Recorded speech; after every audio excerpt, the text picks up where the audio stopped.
So welcome. We have been looking at reactive extraction, and let's try to do some more problems so that the concepts that we have learned in the previous classes get enforced by doing these problems. So just to quickly recap, this is what we have been doing in the last couple of classes. We have been looking at different kinds of extraction ligands. We talked about how these different types of ligands work. One of the ways is where they have an exchangeable proton. So this exchangeable proton behaves like a ion exchange, behaves like in an ion exchange mechanism, or it could be having no exchangeable protons but lone pair uh, in the atom, one of the atoms donating the electron donating atoms like oxygen. So then they form complexes with some of these metal ions. And we looked at several types where the coordinating atom could be oxygen, could be sulfur, could be oxygen related to the pyridine N atom, so pyridine N oxide, phosphine oxide. It could be oxygens coordinated with a glycolamide linkages, or it could be crown ethers, it could be diaza crown ethers. Okay. Then we looked at different kinds of acids and bases. So soft acids complex readily with soft bases, and hard acids complex readily with hard Lewis bases. So this is some guiding principle with which you can choose the kind of ligand that you want for a selective metal ion. We talked about two different mechanisms. One is the ion exchange mechanism. It could be cation exchange mechanism or anion exchange mechanism, or it could be complexation mechanism, or it could be a combination of both ion exchange and complexation. And we try to relate the equilibrium constant for the reaction with respect to the distribution coefficient. And we solved some problem based on the literature.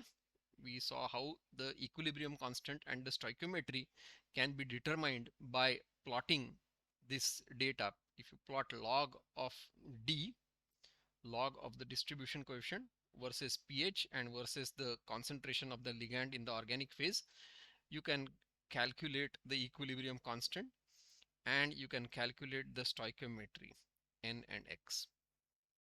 We saw this example. Now let's do some more problems so that these concepts are reinforced. Okay, so here is the first problem. So imagine that you want to extract lithium from aqueous solution, and a ligand in the form of a carboxylic acid is used recently by this Torres et al. Um, this paper is there. You can download this paper and read for yourself. And let's assume that this behaves like a cation exchanger only. In one experiment, let's say lab experiment, aqueous phase containing initial lithium ion concentration of 15 millimolar was contacted with an organic phase containing the initial ligand RH at a concentration of 50 millimolar, and the phase ratio of the organic phase to the aqueous phase was 0.2. Now assume that the organic phase initially does not contain any lithium.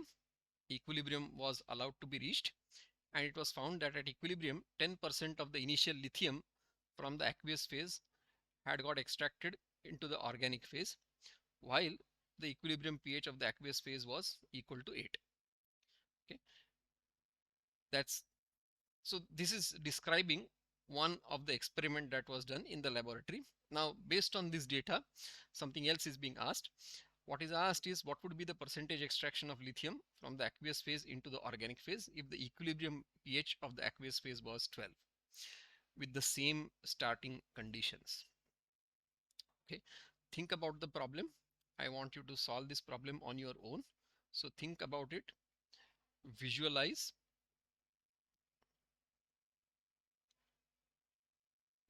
the problem, convert the information given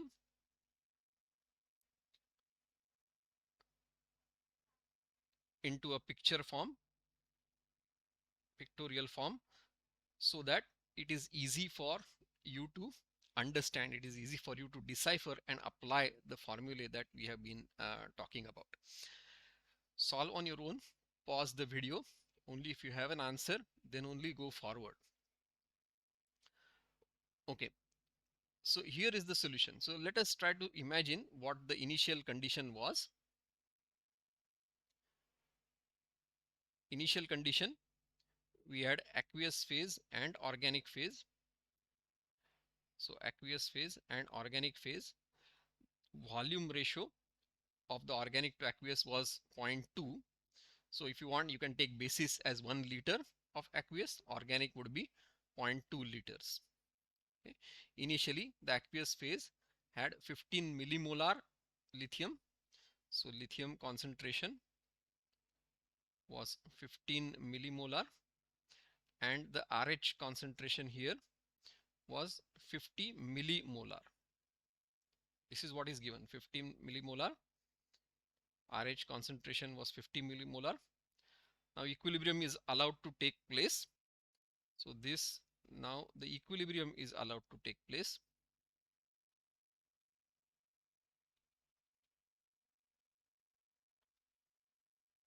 So after equilibrium has been allowed to reach, what is given is, so this is our aqueous phase.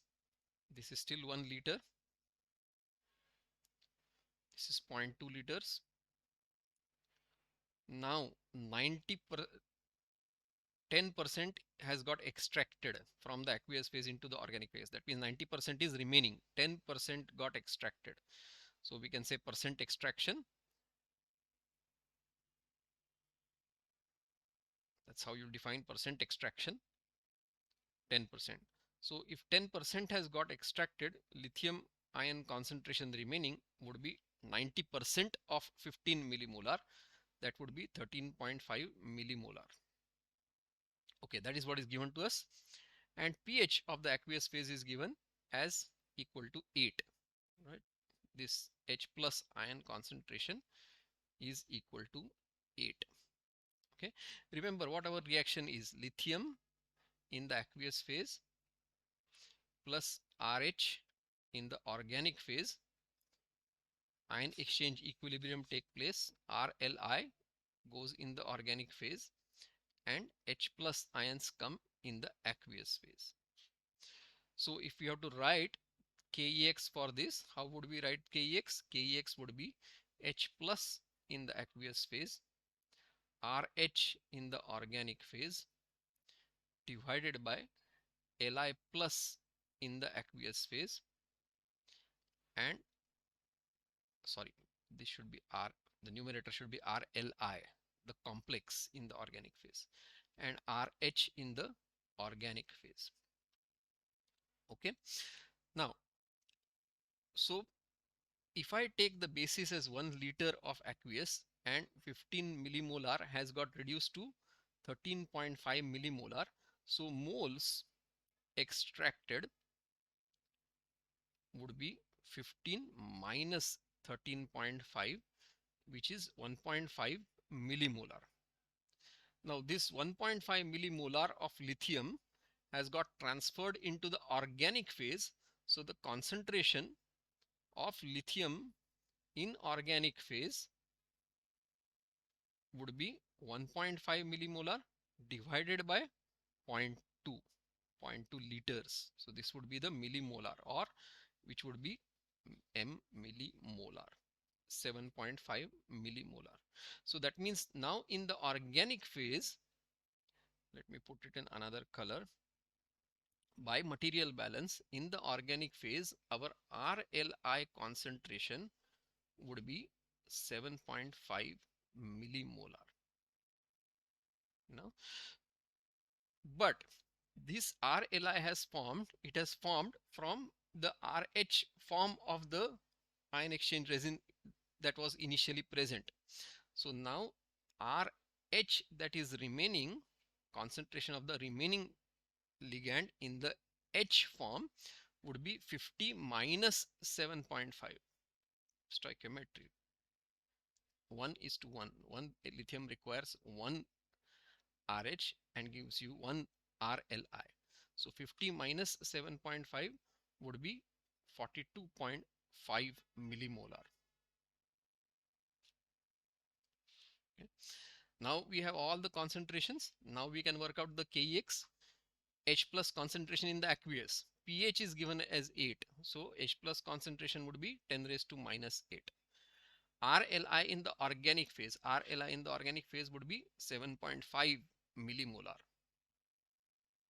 Lithium remaining in the aqueous phase at equilibrium, it is 13.5 millimolar. Right? RH in the organic phase. RH in the organic phase remaining is 42.5 millimolar. Okay. So if you take this ratio, let's find out this ratio. This ratio, you would find out this ratio would be about 1.307. Let me just do the calculation so that it is clear. It is, let's not make any mistakes. Divided by 13.5 divided by 42.5 into 10 raised to minus 8. This would be 1.307 into 10 raised to minus 10. Okay. If you have not understood any point up till now, just pause the video and go back and see the video again for yourself.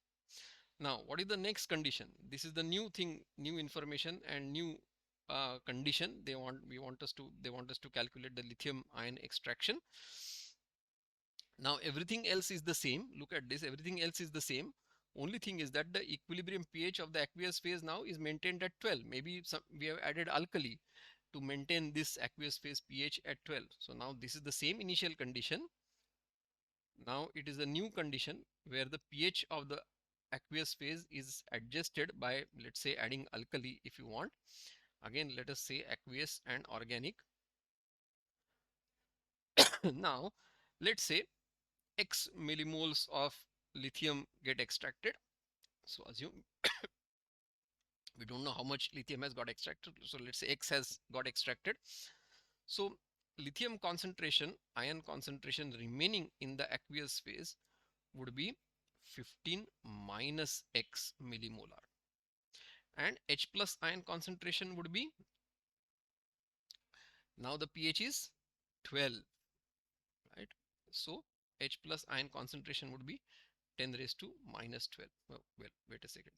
This just we are writing this H plus is not 8, pH is 8, H plus is 10 raised to minus 8, right? Just to make sure. Yeah, we are loosely writing pH and H plus. Yeah. So now the organic phase. How much has got extracted? X millimolar has got extracted. So what would be the concentration of RLI? Again, do a material balance. Like this, X millimoles have got extracted. So its concentration would be, in this phase ratio, would become now 5x millimolar.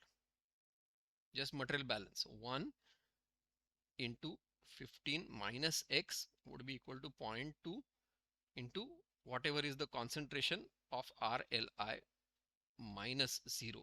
Initially, the organic phase did not contain any lithium.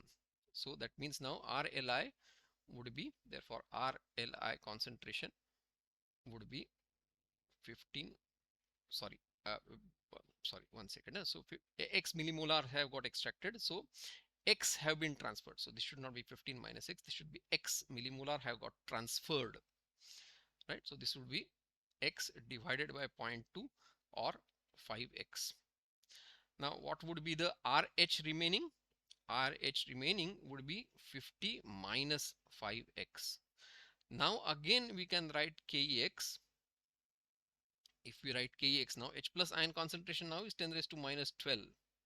RLI concentration is 50 minus 5X.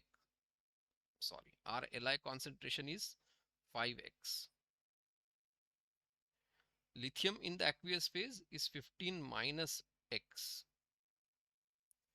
And RH in the organic phase is 50 minus 5X. And this has to be equal to 1.307 into 10 raised to minus 10. The Kex, the equilibrium constant, is not going to change because the temperature is the same. Temperature is the same, therefore the equilibrium constant is going to remain the same. So now solve for X. If you solve for x, what you will find is that you will get, of course, it's a quadratic in x. So you'll get two values of x. One of the values is not going to be realistic. One of the values is going to be more than 15. So obviously I can't have more than 15 extracted out of the initial 15 millimolar. So if you solve for x, x would be 9.98 millimolar. That means 9.98 millimolar out of the 15 have got extracted. So percentage extraction would be 9.98 divided by 15 into 100, almost 67% extraction, 66.66 if you want, right? So that's how we have to solve. A couple of points to remember. We have been looking at the RH that was initially there. Now this RH is in two ways. RH exists now in two forms. One is with R with which is complexed with lithium, and in the free RH form, right? And second thing we have to worry about is the phase ratio. If X has got extracted, it gets enriched based on the phase ratio to 5x. So you see how the material balance and how the equilibrium condition that we have written, how it allows us to calculate these things. Okay, so let's take one more problem. Here is another problem. So sin X 272 liquid cation exchanger. Let's just simplify. Let's just call it as HA. And this HA, now we are going to use it for extraction of cobalt and nickel ions from the solution. Okay, so here's the stoichiometry that is given. It is complexing with 5HA. So two of the HA are getting ion exchanged with the cobalt 2 plus, and the other three are getting complexed. Same way nickel, now 4 HA are going to react with nickel, 2 are going to get ion exchange with the nickel 2 plus, and 2 HA are getting complexed, and 2 H plus ions are going to be liberated into the aqueous solution. So let's assume that aqueous phase initially contains 0.02 molar nickel and 0.002 molar cobalt. You see, nickel concentration is 10 times more than the cobalt concentration. And aqueous solution, aqueous medium is buffered at pH 4, means the pH will remain the same irrespective of how much cobalt gets transferred. Is contacted with an equal volume of organic phase containing 0.5 molar sin X 272 in dodecane. The equilibrium constants now I am giving you. The equilibrium constants for cobalt is 10 raised to minus 6, and for nickel it is 10 raised to minus 8. Okay. I wanted to calculate separation factor for cobalt ions relative to nickel. Okay. So again, visualize the problem. Material balance. Okay.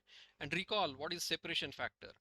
Separation factor is like our relative volatility. Separation factor for A over B is concentration of A in the organic divided by concentration of A in the aqueous divided by concentration of B in the organic divided by concentration of B in the aqueous. Just like we define relative volatility, ratios of the volatilities of A and B, relative volatility of A with respect to B, like we have done in distillation. Okay, so pause the video, solve this problem for yourself. Don't go forward unless you get a solution. Okay, here is the answer. Let's try to again visualize. Let's try to visualize. Initially, again, so let us write initially. Before equilibrium, we had aqueous phase and organic phase. Now this time, the ratio of the aqueous phase to organic phase with an equal volume of organic phase, right? So that means suppose I take basis as 1 liter, I will have 1 liter of the organic. Initially, it is going to contain 0.02 molar nickel ion concentration. So nickel ion concentration is going to be 0.02 molar, and cobalt ion concentration is going to be 0.002 molar, 10 times less. And pH is 4. That means H plus ion concentration is 10 raised to minus 4. And initial RH in the ligand, how much is going to contain? 0.5 molar. So RH, or we call it, I think, HA. So people loosely call it as HA, RH, and so on. In this particular case, we are going to call it as HA 0.5 molar. So HA, whether I write HA, RH, they are the same thing. It's just different people write it differently. Equilibrium is going to be established. I want you to find out the separation factor. That means how much nickel and how much cobalt are there. That's what we want to find out. If we find that out, then we would be easily able to find out the separation factor. So at equilibrium, what we want, suppose this is our aqueous phase and this is our organic phase, is how much nickel remains here, how much cobalt remains here, okay, how much nickel in the form of the complex nickel A2 dot 2Ha, how much this is there in the organic phase, how much cobalt A2 dot 3Ha is there in the organic phase. If we find these concentrations, these 4 concentrations, then we will be able to find out the separation factor. And what is given? The pH is buffered at 4. That means pH will remain as 10 raised to minus, H plus ion concentration will remain as 10 raised to minus 4. Okay. Let's assume something. Let's say out of the cobalt, X moles go to the get extracted. So get extracted. And here, let's say Y get extracted. Okay. So now I can do material balance and I can find out all these concentrations in terms of X and Y. Okay. If you want, you can pause the video at this point and find out these X and write everything in terms of X and Y. Pause, then only go forward. Okay. So this would be 0.002 minus X. This would be 0.02 minus Y. Now look at the stoichiometry. 1 reacts with 5 for cobalt and 1 reacts with 4 for nickel. So the HA that would have reacted with cobalt would be HA reacted with cobalt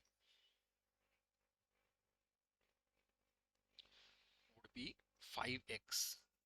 HA reacted with nickel would be 4Y. Do you agree with that? Pause. If you have not understood, pause. So this nickel A2 dot 2Ha, how much would that be? Stoichiometry, how much would that be? Nickel would have been 1 liter aqueous and 1 liter organic. X has got extracted, so the X will appear in the organic phase. The volumes are the same, so nickel A2 would be Y dot 2Ha would be Y, cobalt A2 3Ha would be X, cobalt. Now can you tell me how much HA would remain at equilibrium? Is how much has what was taken initially, 0.5 was taken initially, minus what is complexed with the cobalt. 5X is complexed with the cobalt. Look at it, 5, 2 and 3, and 2 and 2, 4 are complexed with Y, 4Y. Do you agree with this? Pause. If you have not understood, pause, do it for yourself. Now we can write the KEX for cobalt. So what is our reaction? KEX for cobalt, if we write from here, KEX for cobalt,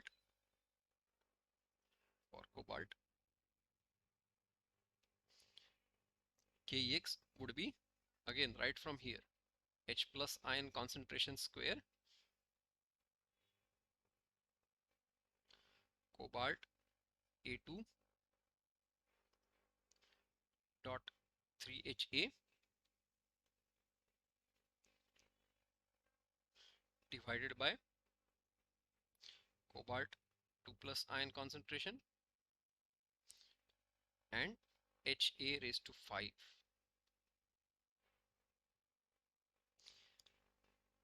This we know how much is the value, 10 raised to minus 6 for cobalt equilibrium constant. This would be 10 raised to minus 6. Same way, can we write for nickel now? H plus square. Now nickel, it would be nickel A2 dot 2Ha divided by nickel ion concentration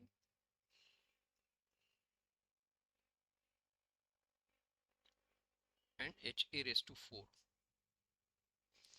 This would be 10 raised to minus 8. 10 raised to minus 8. Okay.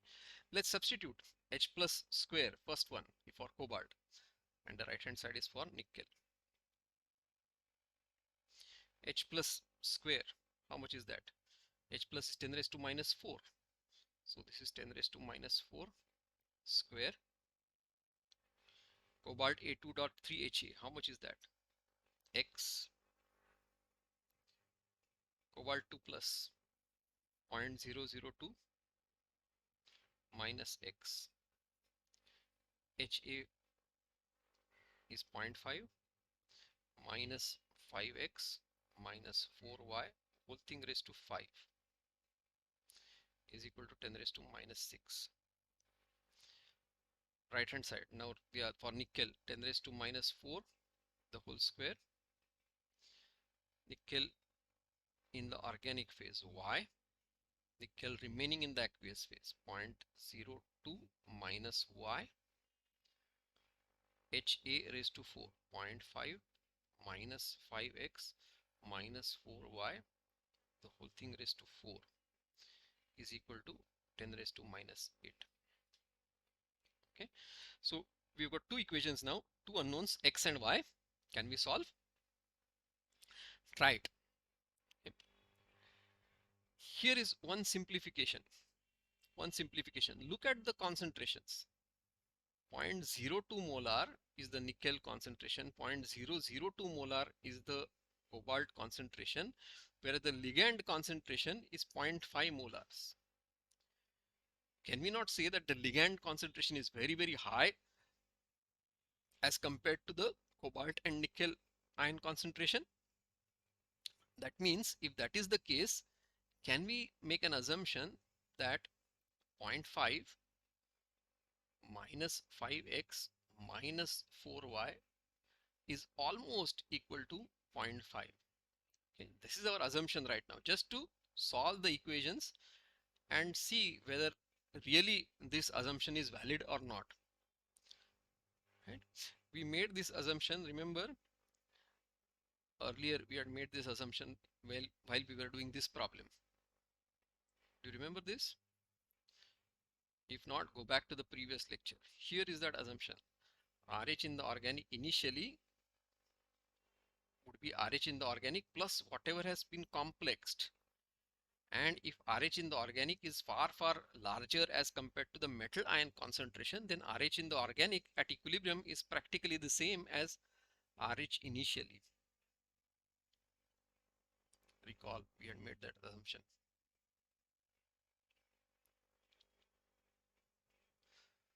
Okay, so if you make that assumption, this would just be 0.5 raised to 5 and this would just be 0.5 raised to 4.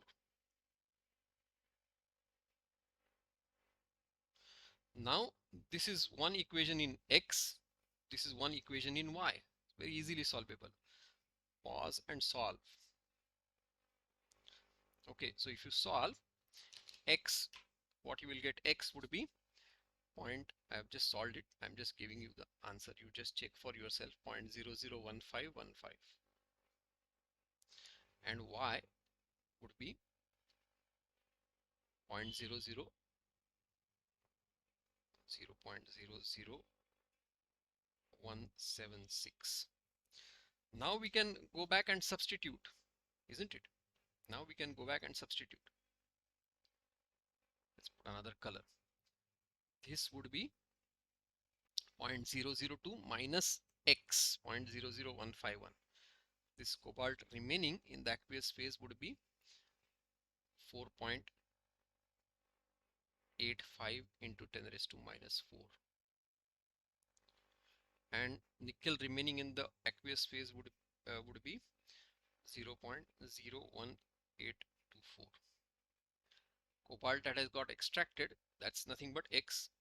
This would be 0.0015.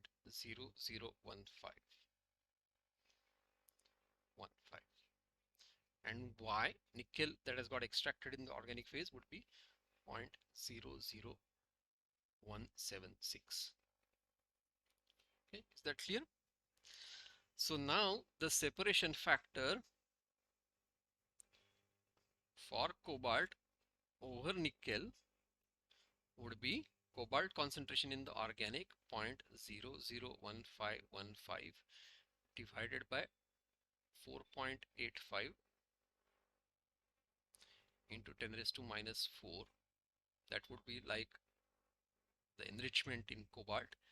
And nickel is now organic 0.00176 divided by 0.01824. This would be about, if you find, this would be about 32, 33, 32.4 something. Okay. So that's how, if I know the equilibrium constants, I can work out the separation factor. So usually these KEX values are not known. I mean, it's not obvious what this KEX value would be. I'm just, for this particular problem, I'm giving you the value, but in general, these are not known. Like, you know, the equilibrium constant for sulfuric acid, SO2 going to SO3 and all that. These are not, you can't calculate them easily because you don't know the Gibbs free energies, right? What you would actually do is you will actually do an experiment. You will find out the separation factor and you will back calculate these values of the KEX. And once you know the values of KEX, then of course you can apply it for any other situation. What would happen if the cobalt concentration was something else? What would happen if the nickel concentration was something else, right? Look at the data. This cobalt was 10 times smaller, but now if you see, they are almost similar order of magnitude in the organic phase. The separation factor is 32. That's how selectively the cobalt is picked up over nickel as compared to nickel. Okay, pause the video, do this problem for yourself. If you don't understand, go back and watch the video again. Okay, let's take one more problem. Okay, so here is the problem. Here is the problem. You can just read the problem. Let me quickly read that for you. So cobalt is to be extracted from aqueous solution using liquid cation exchanger RH dissolved in an organic solvent. Countercurrent plug flow manner. Equilibrium constant is given to you. Assume that the concentration of cobalt ions in the aqueous phase is 0.1 molar. It is required to extract 99% of the cobalt ions. Assume that the feed of the aqueous solution has pH equal to 5 and it is adequately buffered. Assume that the organic concentration or DEPA concentration in the organic phase is 0.25. Organic phase initially contains no cobalt ions. Assume that the solutions are dilute. Okay. What would be the minimum solvent ratio required to do this? Minimum solvent ratio required. Now this concept is using the concept of minimum flow ratios. Minimum flow ratios. Remember, go back to the previous lectures if you want to visualize, if you want to revise your concepts. Okay, so again, visualize convert to pictorial form.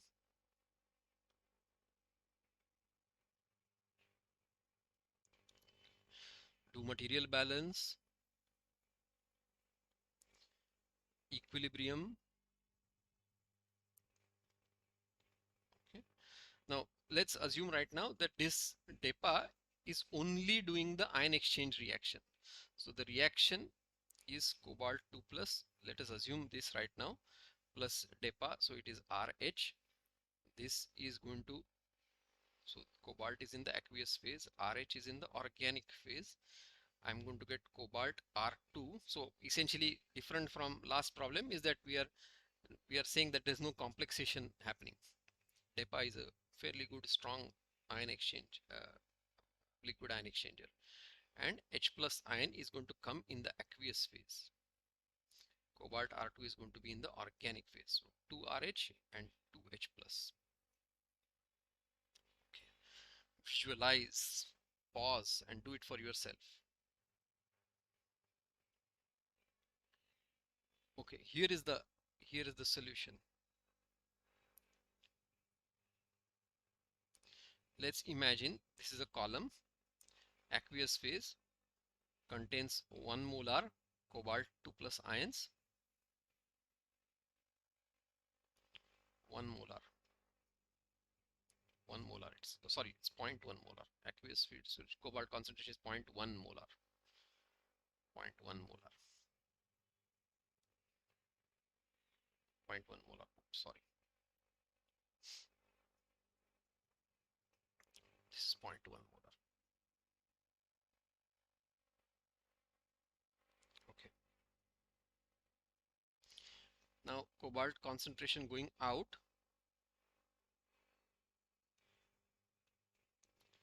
90, how much are we trying to extract? 99% is to be extracted.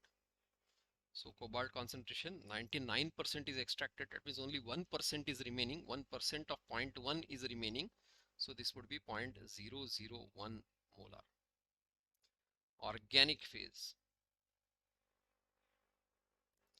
Organic phase is going to contain this RH. No cobalt initially. RH is, how much is RH? RH is 0.25 molar.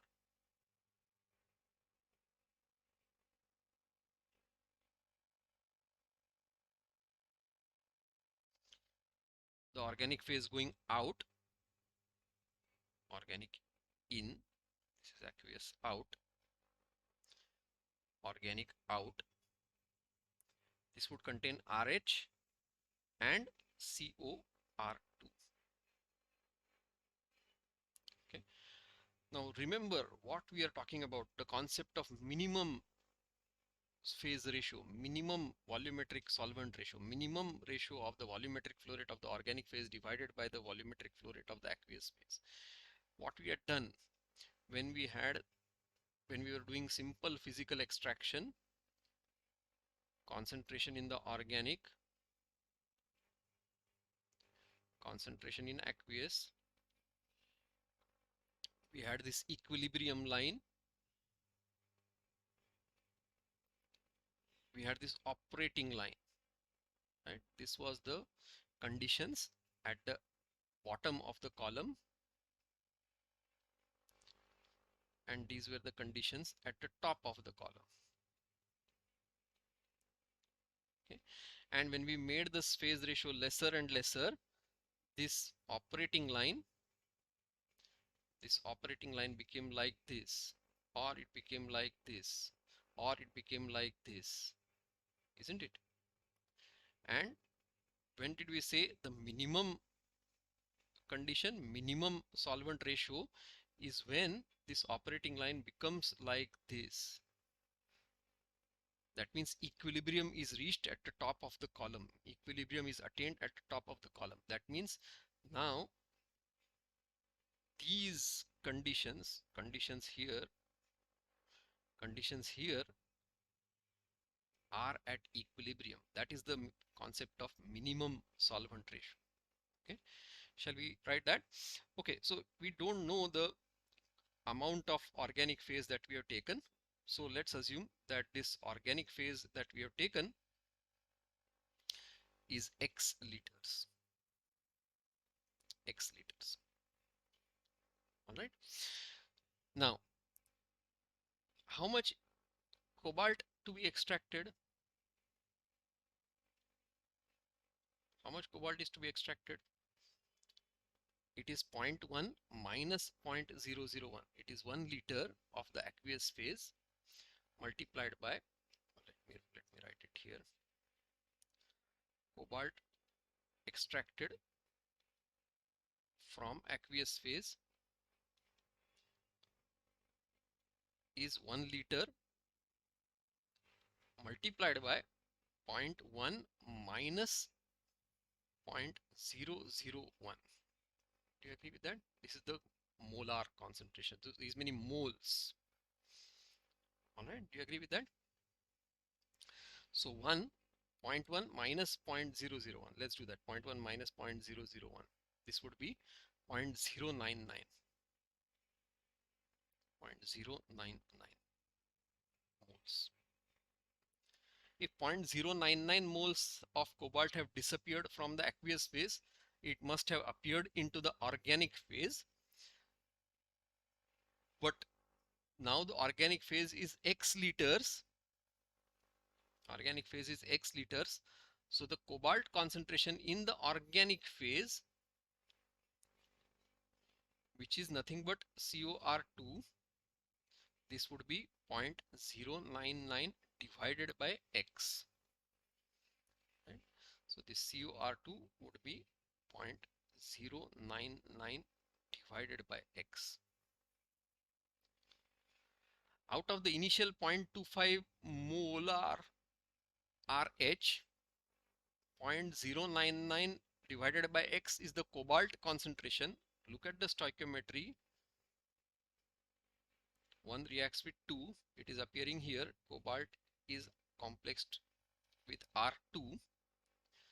So, how much RH would be there in the organic phase? The organic phase RH would be in the free form would be 0.25 minus 2 times 0.099 divided by x. Right? Do you agree with that? Just pause. If you've not understood, just pause. So this is 0.198 divided by x. This is 0.198 divided by x.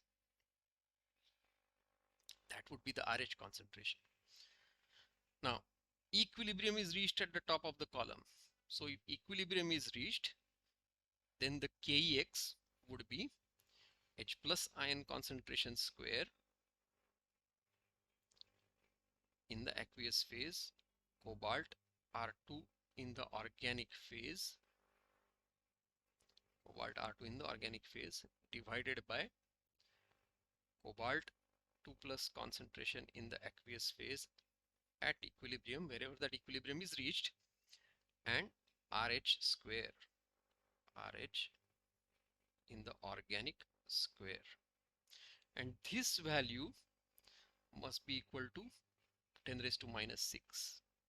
The equilibrium constant is given 10 raised to minus 6. Okay, so now all we have to do is substitute the values. H plus, pH is buffered at how much? pH is buffered at value equal to 5.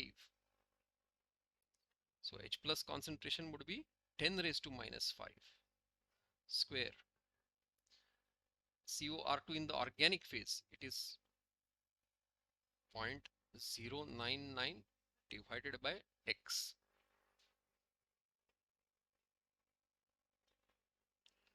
Cobalt remaining in the aqueous phase, how much is that? Cobalt remaining in the aqueous phase. Well, it is not remaining in the aqueous phase, it is where the equilibrium is reached. Equilibrium is reached at the top of the column. That's where the equilibrium is reached. That means this 0.1 molar concentration is in equilibrium with this RH and COR2. So this would be 0.1. And RH in the organic square. What is the RH in the organic square? 0.25 minus 0.198 divided by x, the whole square. This would be 10 raised to minus 6. All right. This is just one equation in X. Of course, it's quadratic. So solve this quadratic, solve for X. Now remember, if you solve a quadratic for X, you will get two values of X. Value 1, value 2. Out of these two values, which value of X would be correct? Anything can be correct. How do you know which one is correct? What you can do is take this value, the two values that you've got, put them here,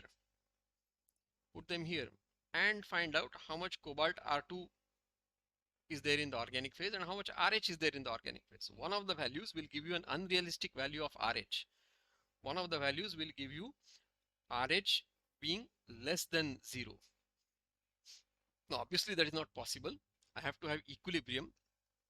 That means whatever RH I have taken 0.25 molar, out of that only some of it must be complex with cobalt.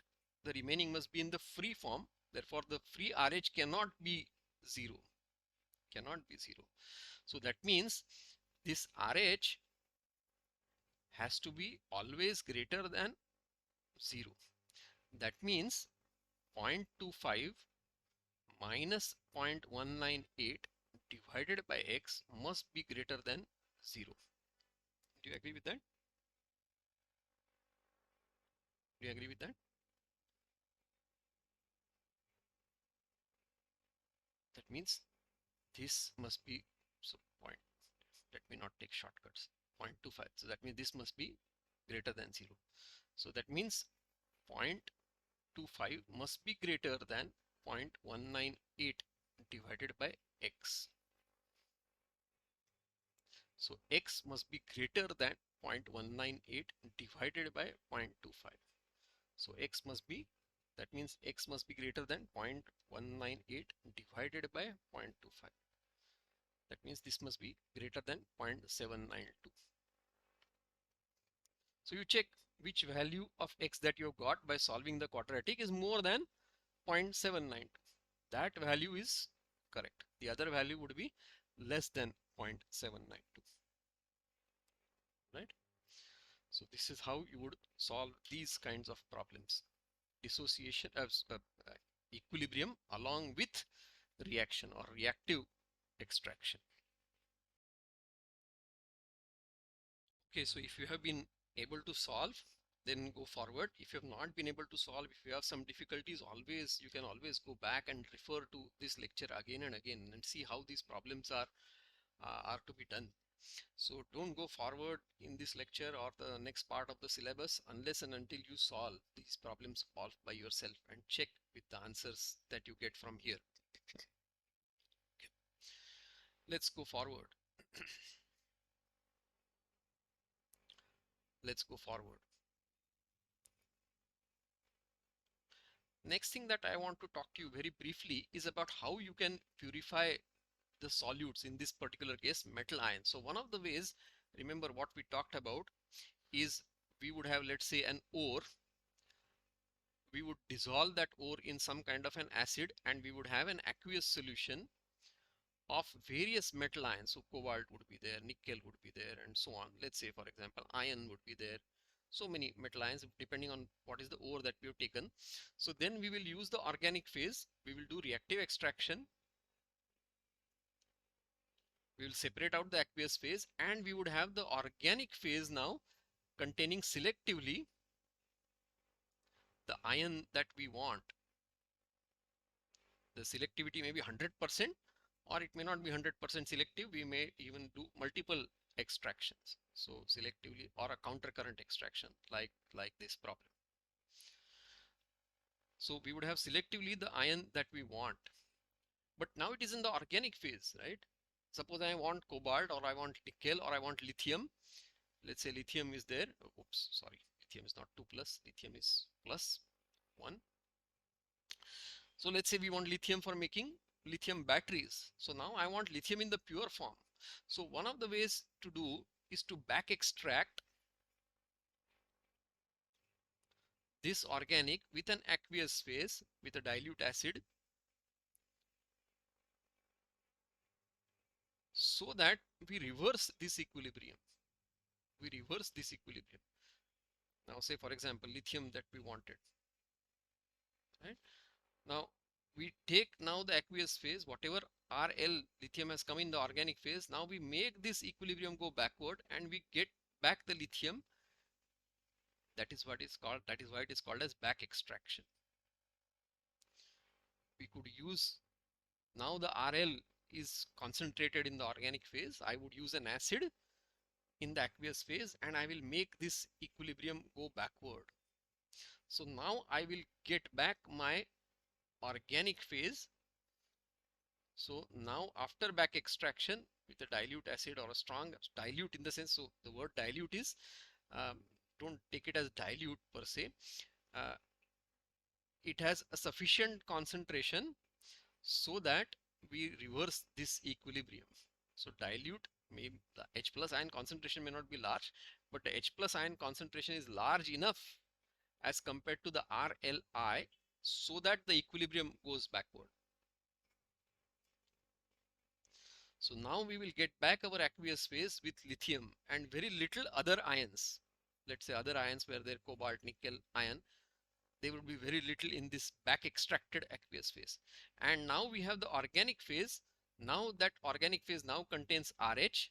Now this organic phase can go back for the extraction with the fresh ore which is dissolved in an acid, if you like. And then this lithium, which is now in the aqueous phase devoid of other metal ions, now we can do electrolysis, we can do precipitation and get the lithium pure metal. If I do precipitation, let's say I can precipitate in the carbonate form and then decompose, I will get back the pure lithium metal. Or I can do electrolysis and get back the lithium metal.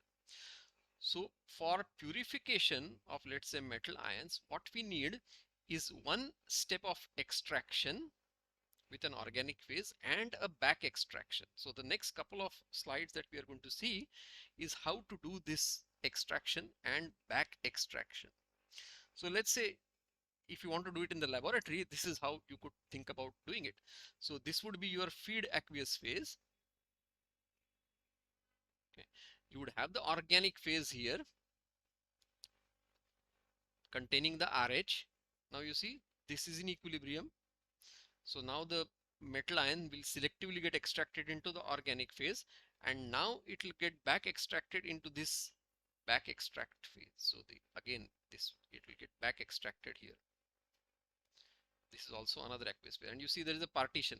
So this feed aqueous phase and the back extracted aqueous phase, they are not mixing with each other. What is mixing is only the organic phase. So the metal ions will get transferred from aqueous to organic and get back extracted from the organic into the aqueous, and the organic is simply getting regenerated to be combined again with this feed metal ions that are there in the feed. Okay, are you able to visualize? Pause and visualize it for yourself. Of course, the problem with this is that we have interfacial area which is only limited here, isn't it? So the rate of extraction would be very, very small. That's where the reaction is occurring between the cobalt ions, lithium ions and RH here. So one of the ways in which we want to speed up extraction, we would need to speed up, we would need to increase interfacial area. So this setup is only there just to allow you to visualize, increase the interfacial area. How would we do that? Think about how would we do that. Pause the video, think for yourself. Okay, if you have thought of some answers, then only go forward. Pause the video. I'm just going to show you some ways of increasing this interfacial area between the aqueous phase and the organic phase. One of the ways in which we can think about is to do liquid-liquid extraction using liquid membranes, and they are called as liquid emulsion membranes or emulsion liquid membranes, if you like. So if you see this light blue, that's our feed phase. If you see this red phase, that is our organic phase. Another thing that I wanted to point out is these extractants, these ligands are very, very costly. right? Especially let's say crown ethers or these diglycolamides, they can be very, very costly. So we would want to use the same extractant again and again and recycle the organic extractant so that we don't use large amounts of the extractant. That's how this extraction and back extraction and then the recycle of organic is an important step. The amount of organic used should be very, very small so that I can keep on recycling the organic back and forth, back and forth, back and forth. Right? So one of the ways to do it is to use liquid emulsion membranes. And this dark blue phase is our back extraction phase.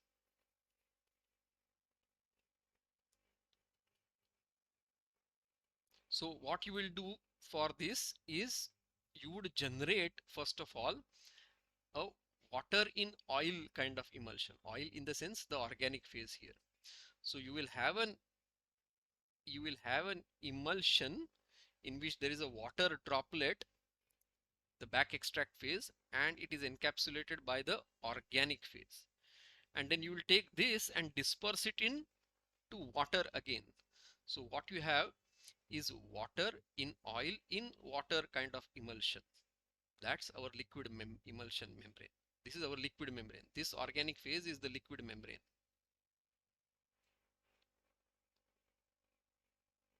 This water phase is our feed phase.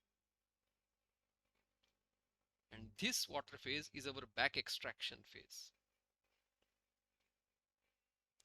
So now the metal ions that are there in the feed phase from this light blue phase, they will get extracted into this red emulsion phase, emulsion membrane, liquid membrane phase, and then get extracted, back extracted into the blue aqueous phase, dark blue aqueous phase. You see how this thing has happened? Extraction and back extraction. As if you want, you take this organic phase, curve it around this extraction phase, and then put that dispersion into this feed phase. Water in oil in water kind of emulsion. So the organic phase, the oil phase used quantity is very, very small. And it just keeps on regenerating within that membrane phase around the droplet. Or you could have a supported liquid membrane. Supported liquid membrane. Supported liquid membrane in the sense this organic phase we could contain in a porous hydrophobic membrane. Why hydrophobic? Because now we don't want water to get into the pores. The capillary pressure of the membrane, we'll talk about the capillary pressure when we start doing membrane processes. This capillary pressure prevents the organic phase that is there in the pores. So imagine there is a membrane like this. So supported liquid membrane, SLM, that's the process. I'll talk about the other two in a minute. So supported liquid membrane. So this is your membrane. This gray is your membrane. This membrane has pores. Your organic phase is contained inside these pores. And it is remaining inside because of the capillary pressure. The pores are very, very narrow, nanometer range pores.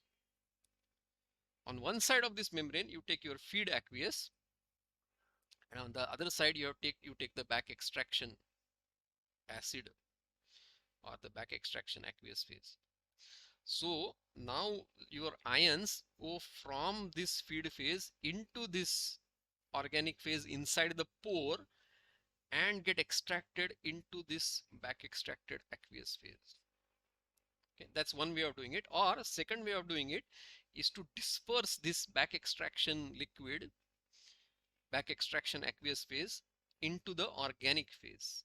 So this is called as a dispersion supported liquid membrane. Dispersion, I have created a dispersion of the back extracted phase and I have used the supported liquid membrane. Or we use just the membrane and the organic phase, but we don't do back extraction here. We do back extraction in another such membrane module. So you have the aqueous phase, feed aqueous phase, and you have the organic phase. So this becomes like you are doing extraction only, but you are doing extraction without creating a dispersion, because now it is the transfer is happening across this membrane. across this porous membrane. It is not happening by dispersion. So it is called as a non-dispersive solvent extraction. Okay. Think about all this. So the membrane that we want now should be porous. It should be highly hydrophobic so that it likes the organic. Organic is retained inside and aqueous doesn't go inside because of the capillary pressure. And you get a high interfacial area. So one of the ways to do it is to use something called as a hollow fiber membrane. And hollow fiber, now it is a supported liquid membrane. Supported liquid membrane. Okay. So imagine this is one fiber. This is one fiber. One hollow fiber. This is made of highly hydrophobic, let's say polypropylene porous membrane. Fiber is like a tube. Imagine it is like a tube, hollow tube. And walls of the tube are porous. They are made of that membrane, polypropylene. So now the organic phase, let me show with the same red color. Organic phase is now entrapped in these pores.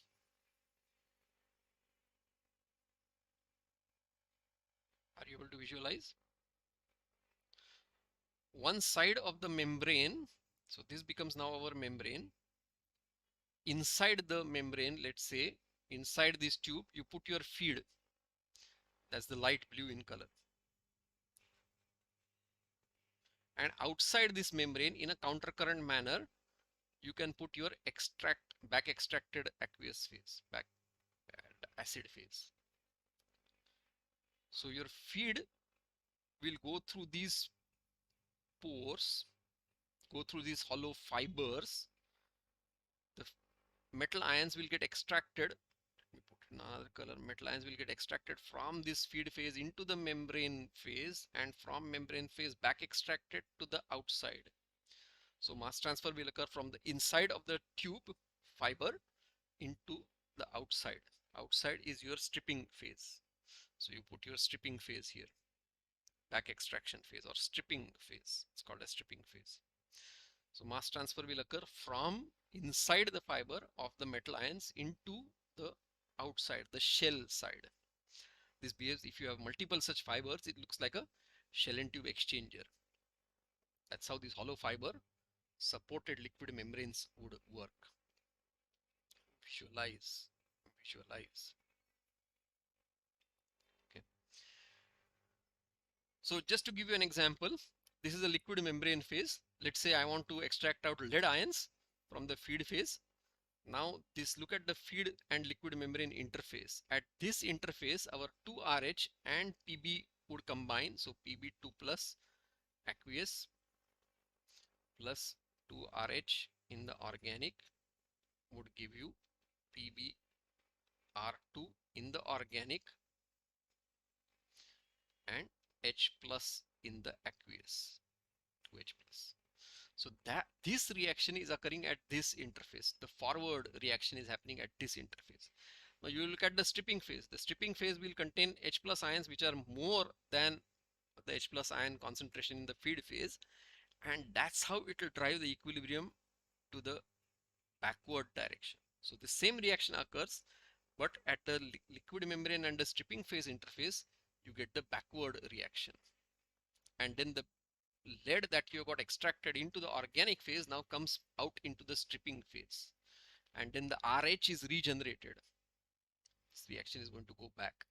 And that RH that is regenerated now is free to travel in this membrane, diffuse in the membrane. So this PbR2 diffuses in the forward direction, HR diffuses in the backward direction.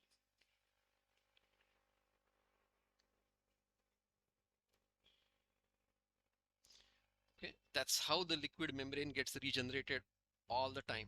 It reacts, regenerates, reacts, regenerates, reacts, regenerates, diffuses. Okay, as if somebody is going in a cycle. Okay. So this is how the concentration profiles look like. So in addition to this membrane phase diffusion, in the membrane phase, you would have, perhaps you could have a feed side mass transfer resistance, you could have a strip side mass transfer resistance. So this is how these processes are going to work, I would request you to refer to some papers on liquid emulsion membranes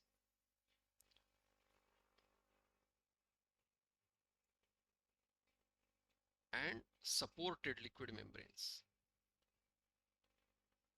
See how these membranes are created. See how these membranes are used in the hollow fiber mode, and see how you can actually quantify all these transport rates depending on the diffusion rates and depending on the mass transfer rates. Right? So refer to some papers. Okay, that's your homework. So this is what I wanted to do with respect to reactive extraction. And in the next part now, we have completed the reactive extraction part.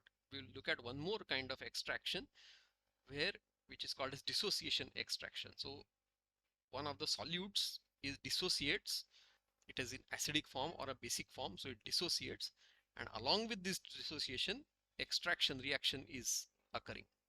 Okay, so that's what we will cover in our next part of the course.